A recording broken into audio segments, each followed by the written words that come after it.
up, everyone? It's your boy, back in the digital booth, and today, we ain't just scratching the surface. We're digging into the dirt, exposing the raw, uncomfortable truths behind the legends. Last time, we started peeling back the layers on Tupac's death row era and how Daz Dillinger wasn't just a producer, but a pivotal force in shaping that post-prison persona. But trust me, there's more to this story, more strings being pulled, more calculated moves than a chess grandmaster. They want you to believe Tupac was this lone wolf, this self-made lyrical god who just walked out of jail and dropped All Eyes on Me like it was nothing. They want you to ignore the architects, the engineers, the cats who were meticulously crafting the image, the sound, the narrative that would turn a convicted man into a global phenomenon. And at the center of that storm, right there in the eye of the hurricane, was Daz Dillinger. Let's rewind. October 13th, 1995, Tupac Shakur walks out of Clinton Correctional Facility, not to a party, not to a parade, not to a bunch of women, but straight to the studio. Can-Am Studios in Tarzana, Los Angeles. This ain't no casual reunion. This is a man on a mission. Dave Aaron, the engineer, said Pac was hyped, very focused, a lot of energy, mad energy. He was ready to go, a real vision of what was going on, and he wanted to get a lot done in that short amount of time. Why? Because Suge Knight had just paid his $1.4 million bail, and Pac was now indebted to death row. This wasn't just a record deal, it was a strategic alliance. Suge promised to make him a bigger star, and Pac in turn promised to make death row the biggest label in the world. This was a business transaction, a devil's bargain, and Pac was the hottest commodity on the market. And who was waiting for him? Daz Dillinger, the man with the formula, the man who had already cooked up the beat for Ambition's As a Rider. They tell you Daz made it right there on the spot. And yeah, he did. He took a sample from Pee Wee Herman's Tequila. Yeah, you heard that right, Pee Wee Herman, and put a gangsta twist on it.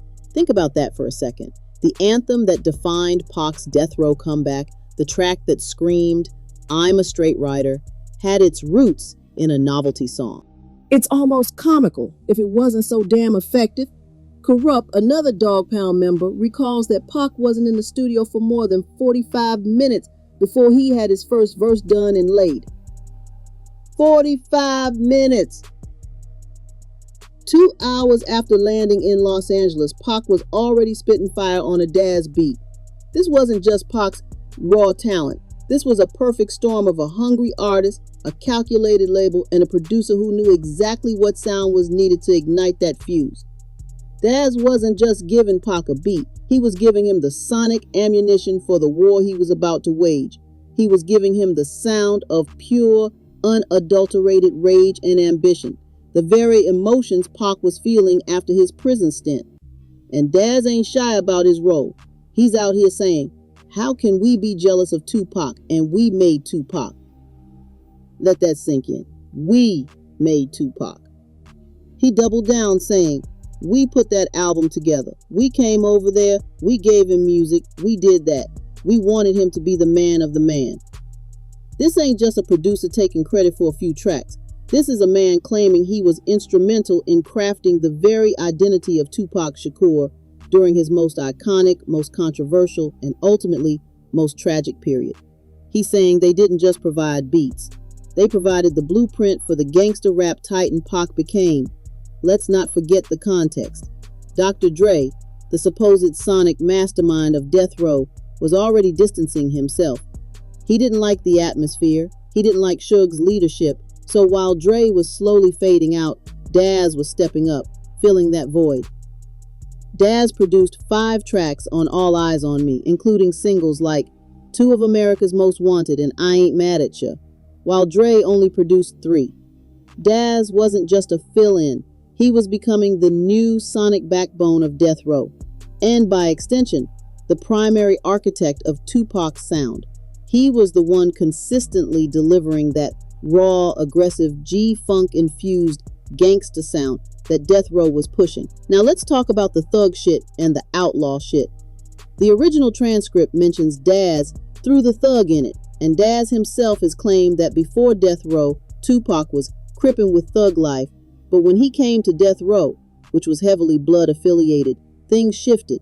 Daz said he told Pac, "Don't let this gang-banging shit come between us," referring to the Crip blood rivalry between Dog Pound and Death Row.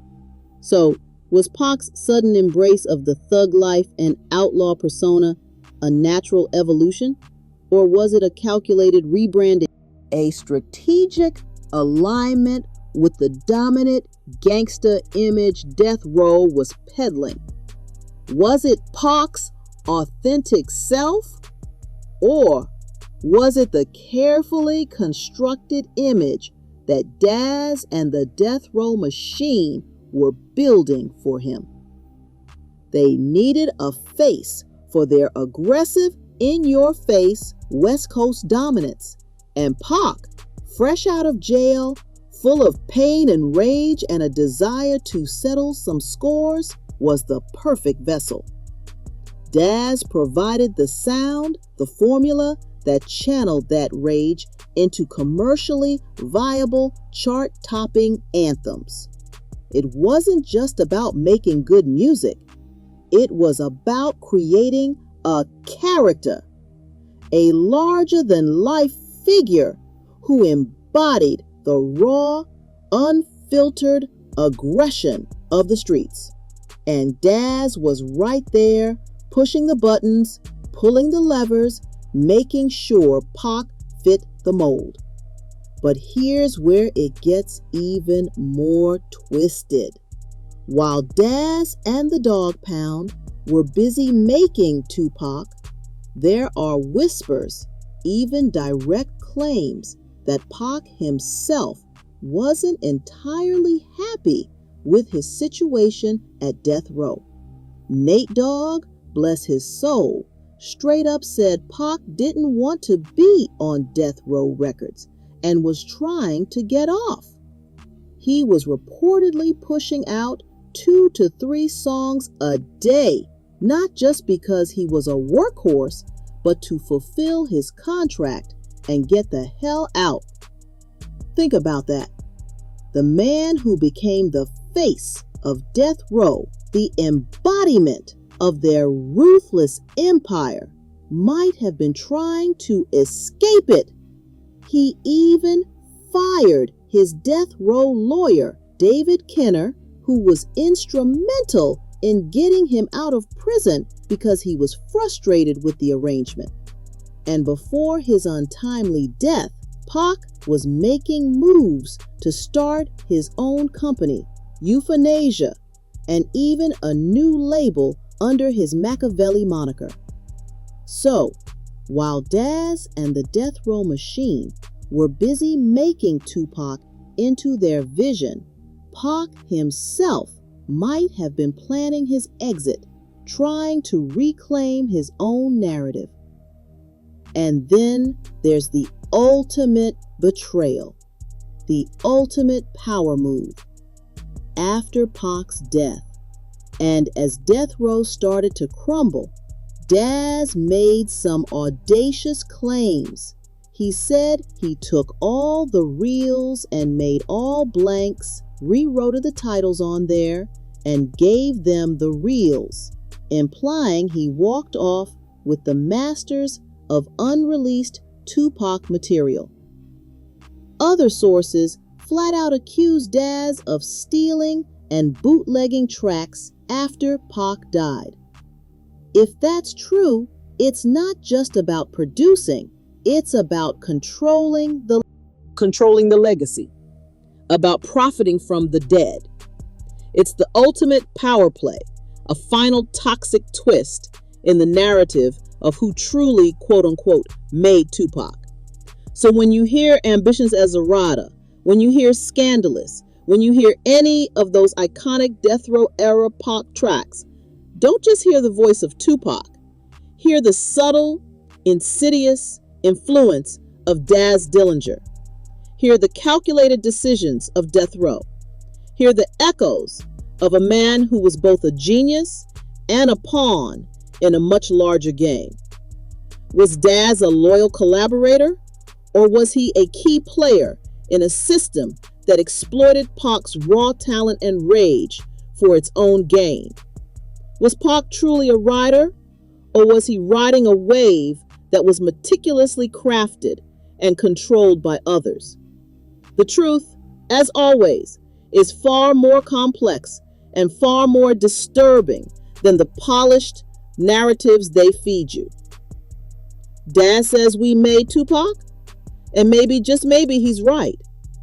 But if they made him, what did they unmake in the process? What parts of the real Tupac were sacrificed on the altar of commercial success and gangsta image? And who ultimately profited the most from that creation? You tell me. This ain't just music history. This is a cautionary tale, a raw, unfiltered look at the dark side of the industry, where legends are forged and sometimes destroyed by the very hands that claim to have made them.